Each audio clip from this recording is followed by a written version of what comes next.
At 9:02 a.m., Ethan Cole became a billionaire. At 9:07 a.m., he was fired from his own company. Rain-soaked and breathless, Ethan burst into the glass-walled boardroom on the 90th floor, clutching a cheap bottle of champagne. "We did it, Sterling. $1 billion. We're a unicorn." Sterling Vance didn't look up. He calmly sipped his scotch, ice clicking against crystal. Sit down, Ethan. Ethan. Security is on their way. The heist had already happened. Before we continue, I need you to do something critical right now. If you want to see how Ethan loses everything he built, how Sterling executes the perfect legal heist, and whether Ethan ever gets his revenge using nothing but contracts and courtrooms, then you need to hit that subscribe button and turn on notifications. Because I promise you, the next few minutes will completely change how you see money, power, and the system we all live under. This isn't just another revenge story. This is about a billion-dollar theft committed in broad daylight with a pen instead of a gun. So subscribe now, drop a comment telling me if you've ever felt betrayed by someone you trusted, and let's continue this journey together. Trust me, you do not want to miss how this plays out. Now let's get back to Ethan's story. 18 months earlier, Ethan Cole sat cross-legged on the oil-stained concrete floor of his parents' Palo Alto garage, surrounded by a graveyard of energy drink cans and whiteboards covered in incomprehensible equations. His laptop screen cast a pale glow across his face as lines of code scrolled past like poetry only he could read. Project Sentinel wasn't just software. It was prophecy rendered in Python and neural networks, an AI capable of predicting market crashes with 99% accuracy. He hadn't slept in 36 hours. He didn't care. "Ethan, honey, you need to eat something." His mother's voice drifted from the doorway, soft and worried. "Later, Mom. I'm close." Close to what, exactly, he couldn't articulate. Close to proving that technology could serve humanity instead of exploit it. Close to building something that mattered. Close to changing everything. By month 3, Ether Dynamics had its first office, a converted warehouse with exposed pipes and second-hand furniture.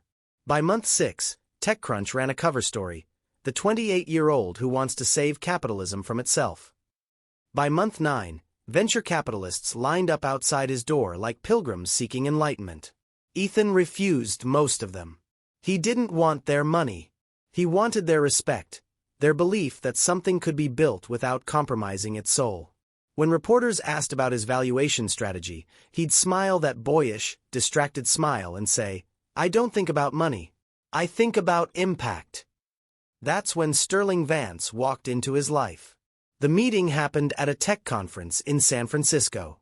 Ethan was backstage, reviewing his presentation notes, when a man in a suit that probably cost more than Ethan's car extended a hand. Silver hair. Ice blue eyes. A watch that whispered old money. "Ethan Cole. I've been watching you." Sterling's voice was warm, paternal. "You're building something extraordinary. But you're also building it alone. That's dangerous." Ethan shook his hand, immediately disarmed by the sincerity in Sterling's tone. "I have a team. You have engineers. You need protection. The sharks are circling, son. And they're not as friendly as me." Sterling smiled. "Vance and Sterling Capital doesn't just invest. We partner. We shield builders like you from the ugliness so you can focus on the beauty." Over the following weeks, Sterling became a fixture in Ethan's world. Coffee meetings turned into strategy sessions. Strategy sessions turned into late-night calls where Sterling dispensed wisdom about scaling, about leadership, about legacy. He never pushed. He simply made himself indispensable. "You remind me of myself at your age," Sterling said one evening over drinks. "Brilliant. Idealistic. Naive about how the world really works. Let me teach you. Let me protect you." Ethan believed him. Why wouldn't he? Sterling spoke his language. Innovation, disruption, change. Sterling understood the mission. Sterling cared. When Ether Dynamics hit a $1 billion valuation and Sterling proposed an acquisition structure that would take the company to the next level while keeping your vision intact, Ethan didn't hesitate. "You'll retain operational control," Sterling assured him. "This is about resources, not ownership. Trust me. Ethan did. The steakhouse was the kind of place where menus had no prices and waiters addressed you by name before you gave it. Sterling ordered a $400 bottle of wine. Ethan barely touched his glass. His mind was already racing ahead to product launches, to scaling Project Sentinel globally, to the future. To Ether Dynamics, Sterling raised his glass. And to the man who built it. Ethan grinned, adrenaline coursing through his veins. I still can't believe it. $1 billion. Believe it. You earned it. Sterling's smile was perfect. Practiced. Jessica will walk you through the paperwork tomorrow. Standard stuff. Boring, but necessary. The next morning, Jessica Pearson arrived at Ethan's office carrying a leather binder thick enough to stop a bullet. She was all business. Sharp bob, rimless glasses, expression that revealed nothing. Mr. Cole, these are your acquisition documents. Series C preferred stock structure, liquidation preferences, IP assignment agreements, operational governance provisions. 347 pages. I'm happy to answer any questions. Ethan stared at the stack. His eyes glazed over at the first page of legal jargon. Sterling said this was standard. It is. Then where do I sign? Jessica's pen hovered for just a fraction of a second. Page 12, page 41, page 87, and page 312. Ethan signed. He trusted Sterling. He trusted the mission. He trusted that good intentions and brilliant technology were enough. Jessica closed the binder with a soft click. Congratulations, Mr. Cole. What Ethan didn't read on page 312. Liquidation preference clauses that gave Sterling's capital 10x priority in any acquisition scenario. Dilution provisions that reduced Ethan's shares to single-digit percentages upon funding. IP reassignment language that quietly transferred ownership of Project Sentinel, the technology Ethan had bled for, into a holding company Sterling controlled. The trap had closed. Ethan just didn't know it yet. The rain hadn't stopped by the time Ethan reached the boardroom. He was still clutching that ridiculous bottle of champagne, still wearing yesterday's hoodie, still believing this was his moment. Sterling sat at the head of the table. Jessica stood beside him, expressionless. 2 security guards flanked the door. Sterling, did you see the headlines? Bloomberg called us the... Sit down, Ethan. Something in Sterling's voice stopped him cold. The warmth was gone. The mentorship. The fatherly concern. What remained was ice. I don't understand. Jessica opened her binder. Mr. Cole, pursuant to the operational governance provisions outlined in Section 14.7 of the acquisition agreement, the board has voted to remove you from your position as CEO, effective immediately. Your equity stake, due to the dilution clauses activated upon Series C funding, now represents 3.2% non-voting shares.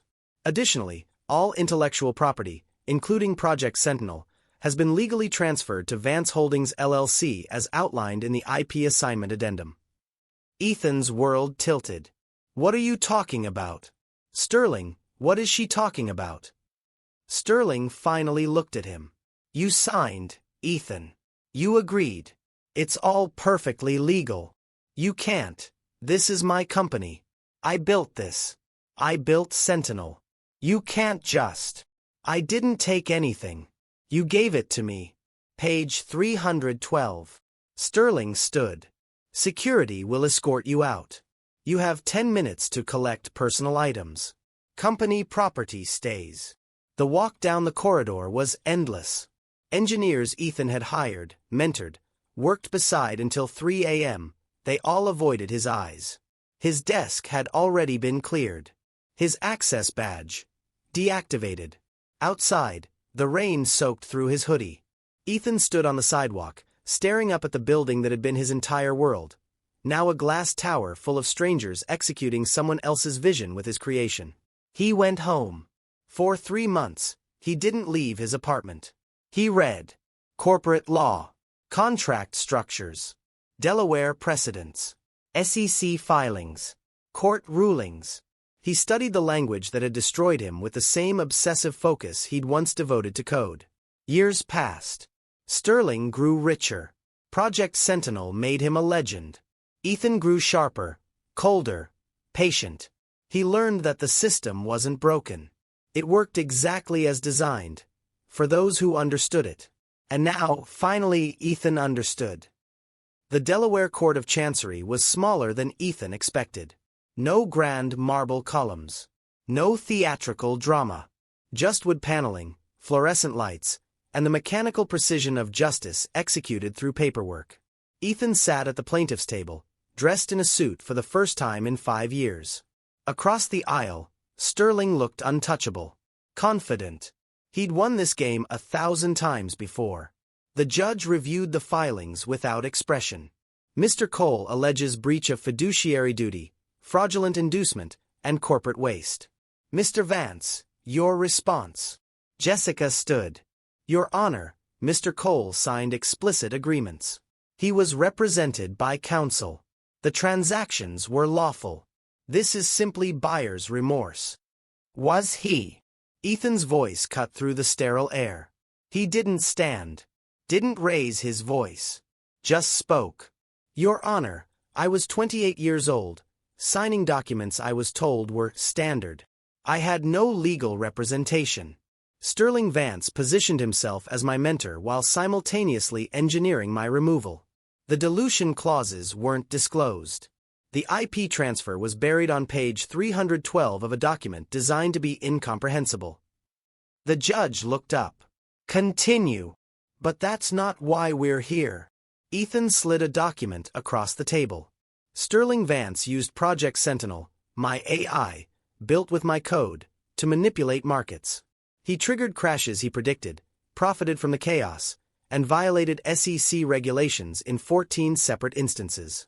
I have the trading records, the timestamps, the communications. Sterling's face went white. Mr. Vance operated under the assumption that legal ownership meant total immunity. But fiduciary duty extends beyond paperwork. When you take control of a company through deceptive practices and then weaponize its technology for personal gain, you don't just breach contract law, you commit fraud. The courtroom was silent. Jessica frantically shuffled papers. Sterling's hands gripped the table. Ethan leaned forward. You taught me that if it's written down, it's yours. You were wrong. If it's written down, it's evidence. The ruling took 4 months. When it came, it was devastating. Sterling was ordered to divest all holdings in Ether Dynamics, pay restitution, and face SEC prosecution. Vance and Sterling Capital collapsed within a week. The empire built on legal theft crumbled under its own precedent. Ethan stood outside the courthouse as Sterling emerged. Silver hair now gray, perfect suit now wrinkled, ice blue eyes now hollow. Their eyes met for a fraction of a second. Ethan walked past without acknowledgement. He didn't want the company back. Didn't want the money. Didn't want reconciliation or closure. He wanted Sterling to understand what Ethan had learned in the garage, in the exile, in the years of silence. The most dangerous man in the room isn't the one with the money. It's the one who learned how the money moves. If this story hit you the way it hit me, if you felt that cold rage when Ethan was escorted out of his own company, if you held your breath during that final courtroom confrontation, if you understood that the real power isn't in the money but in knowing how the game is played, then do me one favor. Subscribe to this channel right now. Hit that notification bell because we bring you stories like this every single day. Stories about hidden power, brilliant revenge, and the invisible rules that govern our world. Drop a comment and tell me, do you think Ethan's revenge was justice or just another form of theft? And if you know someone who needs to hear this story, someone building something, someone who's been betrayed, someone who thinks contracts don't matter, share this video with them. Because the most expensive lesson in life is the one you learn too late. Don't let that be you. Subscribe now, and I'll see you in the next story.